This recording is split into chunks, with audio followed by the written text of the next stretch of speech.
जय जय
प्रश्न पूछ रहे हैं। भगवान नंदी हैं, कथा सुना रहे हैं और उनसे सनत कुमार जी प्रश्न पूछ रहे हैं कि अब हमें महाकालेश्वर ज्योतिर्लिंग की कथा सुनाइए। महाकालेश्वर जो उज्जैन में है, महाकाल, उस ज्योतिर्लिंग की कथा बताइए। नंद जी कहते हैं, हे सनत कुमार, आपने अत्यंत पुण्यमयी कथा पूछी है। श्रावण महीने में जो भी भक्त ज्योतिर्लिंगों का दर्शन करता है, जल चढ़ाता है या ज्योतिर्लिंगों की पुण्यमयी कथा सुनता है, उसके समस्त पाप दूर हो जाते हैं। त्रिविध ताप नसावन की कथा है। तीनों प्रकार का पाप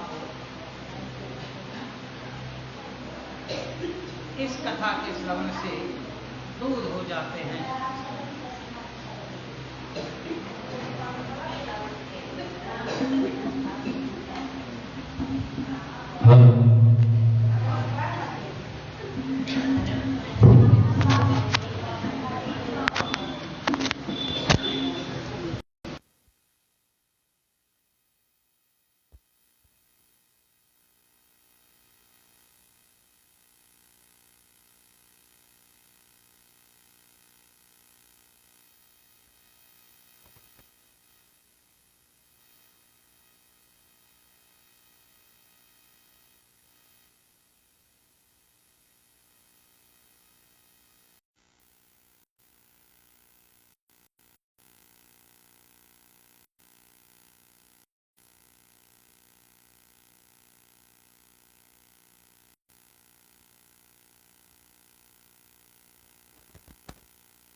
कि कालसर्प योग चल रहा है, तो स्वप्न में बुरे विचार आए। जब तक स्वप्न में बुरे विचार आए, किसी की असमय मृत्यु देखें, घर में कलह होता हुआ दिखाई दे, तो समझ जाइए कि आपकी कुंडली का काल सर्प योग जाग गया है। इसकी शांति के लिए हम महाकाल जाते हैं और पूजा तो यही है। शिव की पूजा जो यहाँ है वही पूजा वहां भी है, लेकिन ज्योतिर्लिंग का ऐसा प्रभाव है कि हमारा बच्चा, हमारी बिटिया जिसके कुंडली में काल सर्प योग है, वह दूर हो जाता है। उज्जैन में एक राजा थे चंद्रसेन, उनका मंत्री था मणिभद्र। यही मणिभद्र आगे चलकर शिव जी का गण हुआ। वैसा ही गण जैसा नंदी है, वैसे ही गण जैसे श्रृंगी है, वैसे ही गण जैसे भृंगी भैरव है। तो मणिभद्र ने इस शिव भक्त राजा चंद्रसेन को एक मणि दिया। उस मणि का नाम था चिंतामणि। अब यह राजा उस मणि को पहनकर अपना राज्य काज चलाने लगे।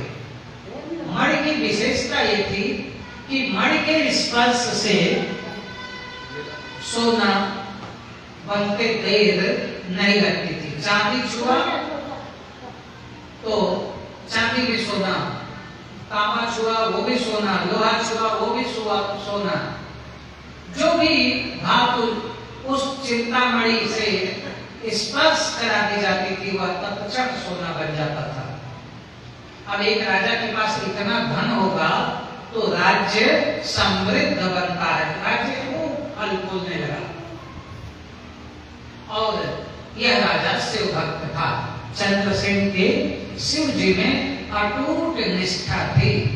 जो करेंगे शिव बाबा करेंगे, जो भी करेंगे हमारे भोले बाबा ही करेंगे।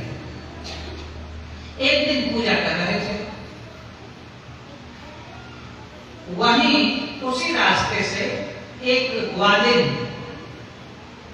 जिनके पास, जिस भैया के पास गाय बहुत हैं, वो सब गौओं को चराएं तो क्या कहलाएंगी? ग्वालिन। अपने बेटे, 5 साल के बेटे को लेकर के उधर से गुजर रही थी, जहां राजा चंद्रसेन पार्थिव शिवलिंग पूजा कर रहे थे। पार्थिव इसलिए कर रहे थे क्योंकि महाकाल जिस जगह पर प्रकट हुए थे वहां से 1 कोस दूर जाकर के वो स्थित हो गए थे, और वो लिंग भी 1 कोस के बराबर था। तो सामग्री ठीक से चढ़ा दी जाए, इसके लिए राजा चंद्रसेन पार्थिव शिवलिंग पूजा कर रहे थे। मैया ग्वालिन गुजर रही है उधर से, बेटे को साथ लिए हुए। बेटे ने देखा राजा पूजन कर रहे हैं, मैया थोड़ी देर रुक जाते हैं। माता ने कहा ठीक, रुक जाओ। रंच मात्र भी अगर हम अपनी निष्ठा ईश्वर को समर्पित करते हैं तो समझिए हमारा जन्म सफल हो गया। बच्चे ने बड़े ध्यान से देखा किस तरीके से राजा पूजा कर रहे हैं। बच्चे बड़े जल्दी नकल करते हैं, ये याद रखिए, मैं कई दिनों से निवेदन कर रहा हूं। हम झूठ बोलेंगे, बच्चा सीख जाता है। नकल बहुत जल्दी करते हैं बच्चे, और यह नकल सीखने की एक प्रक्रिया भी है। अगर बच्चे नकल नहीं करते तो शायद हम लोगों जैसे सीख के एक सज्जन, बड़े विचारवान बन भी नहीं पाते। सीख सीख के ही बड़ा होता है व्यक्ति। घर गया बालक और घर जाकर उसको विधि नहीं पता थी कि किस तरीके से हमें मिट्टी लानी है, लिंग बनाना है। फिर भी उसने मिट्टी का शिवलिंग बनाया और भोलेनाथ की पूजा करने लगा। जो जो देख के आया था वैसे ही भोलेनाथ की पूजा करने लगा। उधर उसकी माता बुला रही है, आजा खाना खा ले, आजा दूध पी ले। बच्चा मगन है। तो राजा को देखा था मगन। तो मैं एक और चीज आपसे निवेदित कर रहा था। पूजन देवता को प्रसन्न करने की अच्छी विधि है, लेकिन कलयुग में अगर ईश्वर की कृपा पानी है तो ध्यान लगाना होगा। ध्यायतो सकलाम पुण्यः प्राप्नुयात्। अंगों का ध्यान करना है। जिस मूर्ति को आप देखे हैं, जिसकी आप पूजा कर रहे हैं, उसके एक एक अंग का आंख बंद कर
की उपासना से आपको निरोग होंगे, वैभव बढ़ेगा। मुक्ति तो नहीं मिलने वाली, मुक्ति तो वही देगा जो धनवान हो, और एक तो ही धनवान। कौन धनवान है? भोलेनाथ। बोलिए भोलेनाथ की जय। एक दंत कथा है। एक वेश्या थी और उस वेश्या को कंकड़, जो रेणु कंकड़ के बालों में फूलों की माला लगाने का बड़ा शौक था। तो उसने अपने अनुचर से कहा, उसका बहुत सारे दास थे, उससे उसने कहा कि तुम्हारा काम है रोज फूल लाना।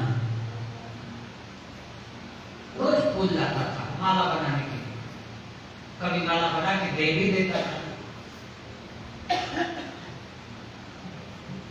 एक दिन उसमें से एक फूल नीचे गिर गया, बाहर से तोड़ रहा था। अब नीचे गिरे हुए मिट्टी वाले फूल को क्या करे?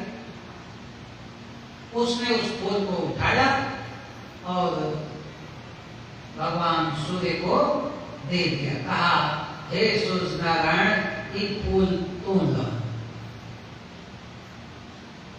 कोई जाना नहीं, उसे भी इस घटना का कोई ज्ञान नहीं था।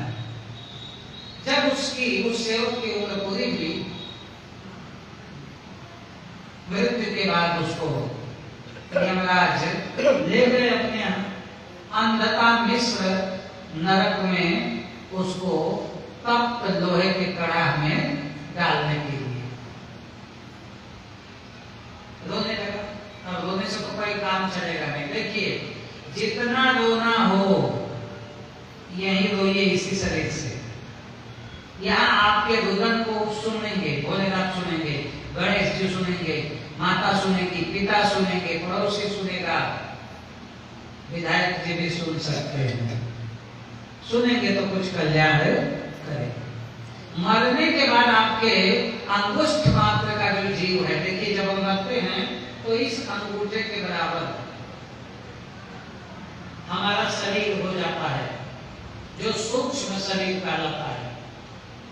अब हम यहाँ भोग तो करते हैं, दुख का अनुभव करते हैं, सुख का अनुभव करते हैं, कर्म हमारे हाथ से निकल जाता है, कोई कर्म कर नहीं सकते। एक बार टिकट कट गया और राम नाम सत्य हो गया तो समझिए सब हमारा काम खत्म। गया, रो रहा है। यमराज ने कहा, चुप, रो मत। चित्रगुप्त, देखिए जरा इसका क्या हिसाब किताब है। चित्रगुप्त ने कहा, महाराज, इसने जीवन भर घनघोर पाप किया है, एक भी पुण्य काम नहीं किया। न दान किया, न कथा सुनी, न कथा कहलाई, न तीर्थ किया, न दूसरे की मदद किया। घनघोर पापी है ये।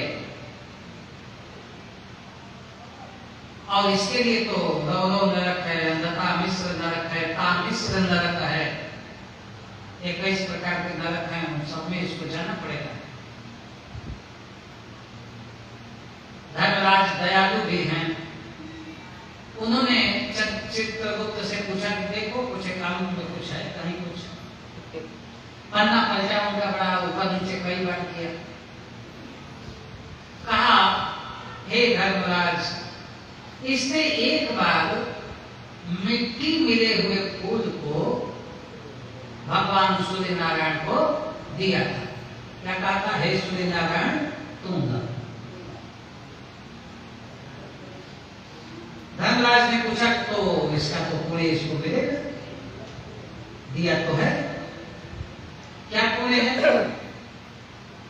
इसका पुण्य यह है कि इसको स्वर्ग की जो फुलवारी है उसको बाउंड्री के बाहर से दिखा दिया जाए। स्वर्ग के जो फूलों की बगीचा है, उस बगीचे की जो बाउंड्री है बाहर, उस बाउंड्री के बाहर से, दूर से, बाउंड्री के नजदीक ले जाके नहीं, बाउंड्री के दूर से उसका दर्शन इसको करा दिया जाए, इतना ही पुण्य है।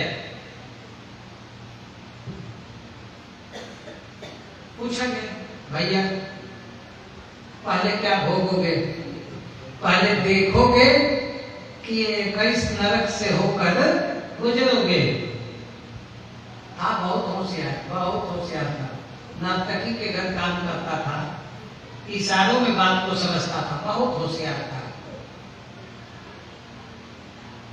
अपनी बुद्धि में कुछ विचार करता है और कहता है कि अब यहाँ तो बड़ा लंबा समय रहना है, 21 कुंडों से गुजरना है, अब वहां का काम थोड़ा सा है तो पहले वही निपटा लेते हैं और फिर इनका भोग भोगेंगे। अब तो हम आ ही गए हैं,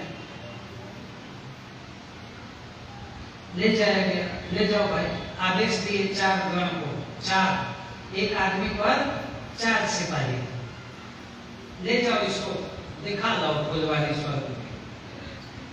ले गए सब, मान लीजिए फुलवारी यहाँ है, गाजीपुर से दिखा रहे हैं सब, देखा वो फुलवारी है, वो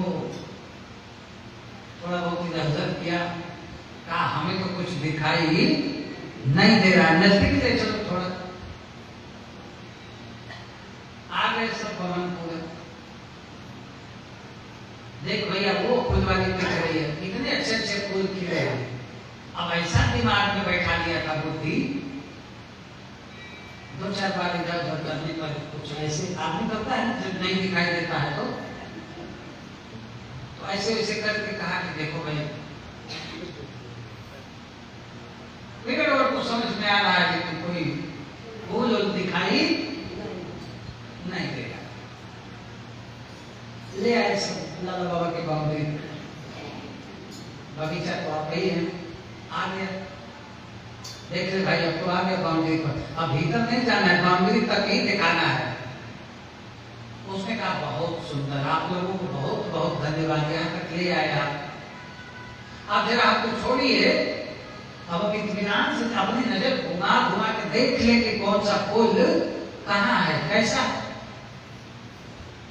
छोड़ दिए सब, कुछ देर तक इधर उधर देखा, देख लिया कि सिपाही थोड़े धीरे हैं, झट के बाउंड्री से भीतर कूद गया और ले जाके फूलों को पेड़ों सहित, हे सूर्य नारायण तुम लो। अब सिपाही पीछे से दौड़ रहे हैं, अब वो दौड़ रहा तेजी से, दूसरे पौधे को पकड़ के हे सूर्य भगवान तुम लो, हे सूर्य भगवान तुम लो। जब तक ये पकड़े थे तब तक 20-25 पौधे के सभी फूलों को सूर्य नारायण दे चुका था। अब जो पिटाई हुई वो तो दूसरी बात थी, लाया गया फिर, और समझ रहा है मैंने काम अपना कर लिया। जब वहां एक फूल देने को इतना मिला है, मैं अपना काम कर चुका हूं। फिर लाया, फिर हिसाब किताब हुआ, और इस बार आप सबके चेहरे बता रहे हैं, आप सब समझ गए हैं कि कितना पुण्य उसको प्राप्त हो चुका था।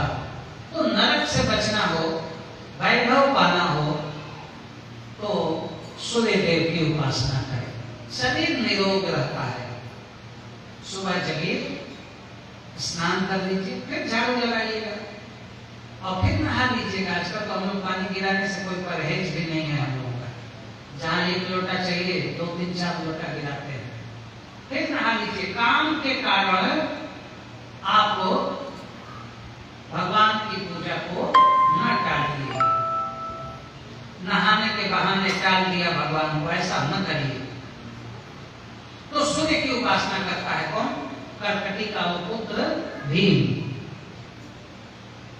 कर्कटी का पुत्र भीम सूर्य की उपासना करता है। सूर्य ने कहा कि जो तुम मांग रहे हो वो मेरी सीमा से बाहर है, किंतु उस भीम का तप इतना बड़ा था कि वहां पर ब्रह्मा जी को प्रकट होना पड़ा और ब्रह्मा जी से उसने अप्रतिम बल का वरदान मांगा कि मेरे पास मैं इतना बलवान हो जाऊं, इतना बलवान हो जाऊं कि किसी से पराजित न हो। अब ब्रह्मा जी से वरदान पा गया और शुरू हो गया। असुरों की अपनी एक ही कथा है, देवताओं से युद्ध करना, देवताओं को परेशान करना, इंद्र को उसके पद से हटाना, ये सारे काम यह असुर भीम करने लगा। और वहां के शिव भक्त राजा को जब ये परेशान करता है तो भोलेनाथ प्रकट होते हैं और इस भीम नामक असुर को मार देते हैं। उसी स्थान पे जहां भोलेनाथ प्रकट हुए थे वह दिव्य ज्योतिर्मय लिंग के रूप में है, जिसका नाम है भीमा शंकर। दिव्य ज्योतिर्मय है, भगवान प्रकट हुए हैं और प्रकट होते ही चेतन होता है। देखिए, उपयोग के लायक अवस्था जब आती है उसी को हम चेतन होना कहते हैं। लकड़ी है, माचिस है, लेकिन जब उसमें हम आग जला देते हैं तो ये कहते हैं कि आग चैतन्य है। गेहूं है, हम उसे धुलते हैं, साफ करते हैं, सुखाते हैं, आटा बनाते हैं, गूंथते हैं और जब रोटी बनाते हैं तो समझिए कि यह गेहूं चैतन्य हो रहा है। बीज रूप में कुछ है तो जैसे ही उसमें अंकुरण होता है उसमें चैतन्य का अंकुरण है। तो जहां जो भोलेनाथ प्रकट हो जाएं, अब उसकी चैतन्यता में कहीं से भी कोई संदेह नहीं है। तो भीमा शंकर का नाम लें। जब आप सुबह जगें तो आप निश्चित तौर पर केदारनाथ का नाम लीजिए, सोमनाथ का नाम लीजिए, विश्वेश्वर जी का नाम लीजिए, भीमा शंकर का नाम लीजिए। ज्योतिर्लिंगों के नाम अवश्य लीजिए। 12 ज्योतिर्लिंग हैं, 12। आइए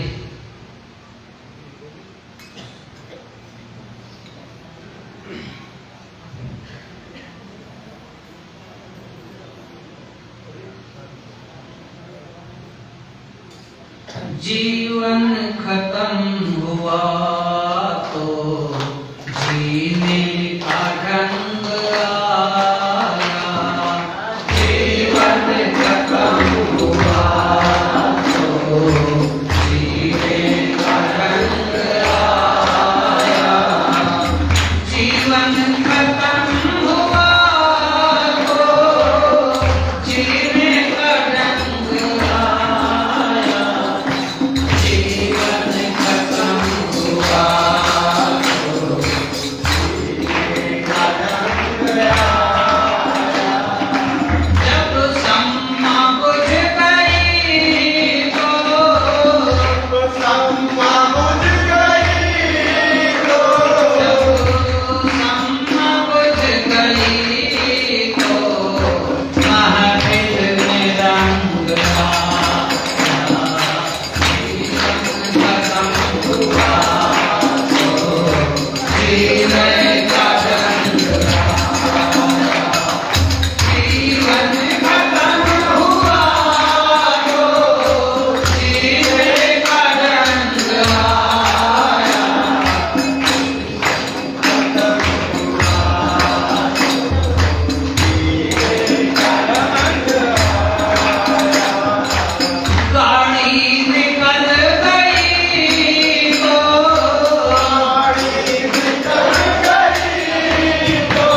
सुमिरन का वक्त आया,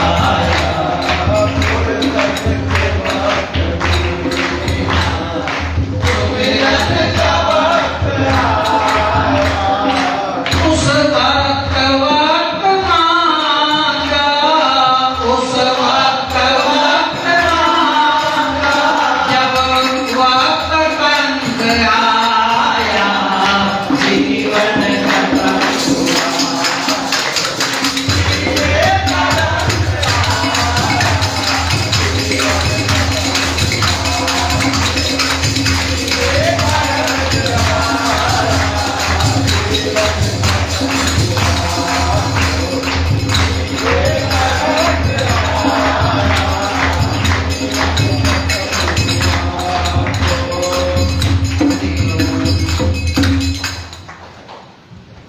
जीवन खत्म हुआ। समय बहुत तेज बीत रहा है और इस बढ़ते हुए समय को पहचानना है। जिनसे हमने बहुत मोह किया और जिनसे हमने बहुत प्रेम किया, जिन्होंने हमको प्रेम किया, वो एक एक करके चले गए। सबसे ज्यादा हमसे प्रेम हमारी मां ने किया, हमारे पिता ने किया। हमने भी अपनी मां और अपने पिता से खूब प्रेम किया। मां भी चली गई, पिता भी चले गए, आप में से सबके चले गए होंगे प्राय। खूब प्रेम किया, उन्होंने भी किया आपसे, आपने भी उनसे किया, वो भी चले गए। अब आप अपने वालों से कर रहे हैं, लेकिन कब तक? जाना पड़ेगा। तो समय को पहचानना है। अपनी ये जो निरंतर अथक यात्रा है, उस यात्रा को भोलेनाथ में लगाइए। नमः शिवाय, नमः शिवाय, जो भी है जपते रहिए। सावन में तो जैसे भी हो समय निकालकर भोलेनाथ की आराधना जरूर करिए, जरूर करिए, मत भूलिए। छोड़िए काम को। कोई बीमार होता है तो क्या उसके घर का कोई काम रुकता है क्या? नहीं रुकता, सब हो जाता है। तो आपसे तो आधे घंटे की जरूरत है, 1 घंटे की जरूरत है भोलेनाथ की पूजा में। शेष 23 घंटा आप करिए। भोलेनाथ की पूजा और पूजा का समय दोनों उचित मिल जाए तो बड़ा फल देते हैं। शिवरात्रि की जो कथा है